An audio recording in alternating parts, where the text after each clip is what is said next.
So today we want to talk about all the numbers we often use to determine whether or not we have good health and how to be free of that cycle. So Bill is the scientist in our family.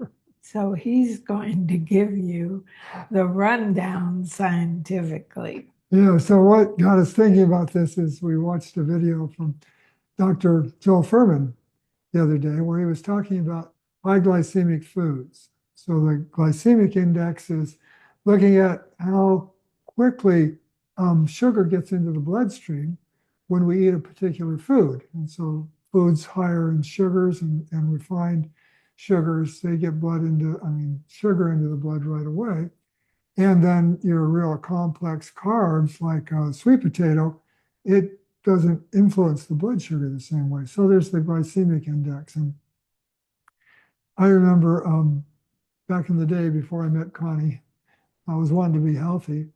I started hearing about the glycemic index and I thought, oh, I should pay attention to that because the doctors are talking about it. It's all there in the food industry. So I started trying to remember what are the high glycemic foods? What are the low glycemic foods? How should I tailor my food so that I'm healthy? And it kind of drove me crazy. I think it lasted about 2 weeks. That's typical. It was too much trouble. Yeah. And, we have a lot of clients come to us wanting to lose weight, and they've all gone through long periods of calorie counting. I don't know, did you ever do the calorie for thing? sure. Yeah. And it's the same thing. I got curious about that at one point, and I just couldn't do it for more than a couple of weeks. It was too much trouble. And I think part of it was that trying to eat by numbers, kind of like painting by numbers, it doesn't create a real flow. I'm just up in my head thinking about what to eat and not really connected to how I feel. Do I feel healthy? Is this making me healthy? And so, yeah, we found, at least I found, when I met Connie and kind of made this shift to whole food plant-based, it was so easy because I started feeling really good and remembering what to eat was simple, whole, not processed. Yeah. And so the whole thing about health by numbers, which includes also when we go in for a blood test, it's like, what's my blood pressure? I go to the doctor and they take my blood pressure, and it's like I'm waiting for the number. Because if the number's in a certain range, I relax. And if it would come out in a different range, I'd get upset. Again, thinking that my health is dependent on these numbers. Now, the numbers are all valuable markers. But what we've found is that they can actually create a lot of stress and kind of drive us off the path if we're trying to figure out how to eat Based on numbers. based on the numbers. So, yeah, our mantra, as we've told you before, is pretty much a wide variety of organic, high nutrient dense, whole foods, plant foods, because it takes care of the glycemic thing. Food, whole food in its whole form, plants in the whole form, they're pretty much all low glycemic. Yeah, they're full of fiber, and that brings the glycemic level down. Yeah, it keeps it. Yeah, so fiber, good amounts of fiber that lower our blood sugar levels. It also lowers our blood pressure. It lowers our cholesterol levels. So just shifting to that whole foods from the standpoint of fiber.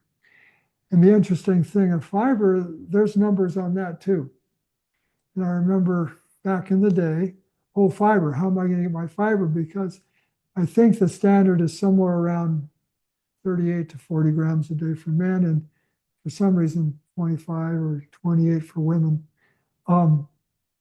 It was like, boy, how am I going to get this? And when you start looking at the amount of fiber in the processed foods, not a lot there. That's usually what they take out.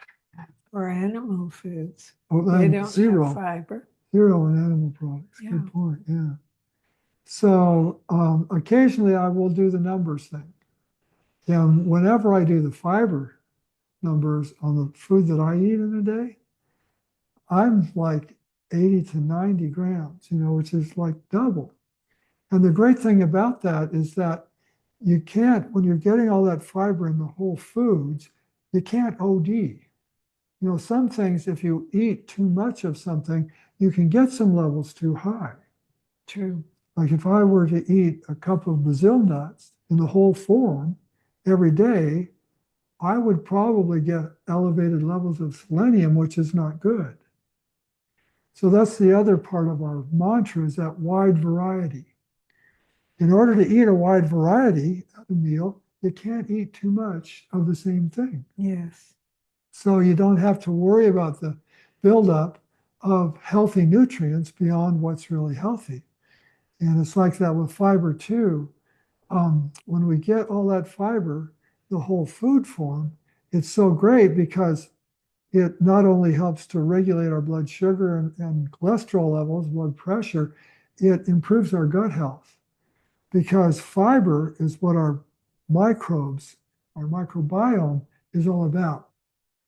And so, again, we're going back in the day when I used to think about how can I improve my immune system. I was told vitamin C and zinc, and there were a couple other supplements. That's what we did to improve the immune system.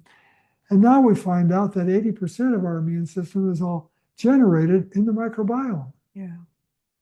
So you start adding adequate fiber, and all of a sudden your immune system is stronger because you have the right microbes making the immune nutrients. So yeah, it becomes quite simple when we just focus on wide variety, organic, high nutrient whole foods. Put that all together, and you've got the glycemic thing covered. You've got the calories thing covered because with all that fiber and the low nutrients, low caloric content of most of the whole foods, it's really kind of hard to overeat too many calories as long as we're not eating past being about 80% full. So that's the other thing. You don't even need to eat to that point of feeling, whew, I'm full now. About 80% is what they recommend. So following these really simple guidelines, it's led to really good health for us. Yeah. So give it a go if you don't already eat that way. And if you do eat that way, look at our website, amazinghealtheffortlessly.com, because we have so many wonderful recipes on there. Try them out. Yeah. And we have a community call every Saturday morning here on the Pacific Coast at 10 a.m. And we've opened that up to the public now. Well, you need to be whole food plant-based to be a part of that Right. group. All whole food plant-based public. Right. So if you're interested in kind of connecting with community, because I know a lot of people shift to whole food plant-based and they don't have a lot of family or friends around them and they want to have some support, leave us a comment in the comment section and we'll get in touch and see if this is something that would be a good fit for you. Yeah, it's free and it's amazing. It's a lot of fun. Now, recipe. People like to know how we eat. So this week, what I want to show you is how I make a big salad for my lunch or dinner. And it is so yummy and so filling. And it follows exactly our mantra of a wide variety of whole food, high nutrient dense, organic. It's amazing. So give it a try because you will love how it tastes and how you feel. Yeah. Okay. Well, thanks for joining us. We'll see you again next week.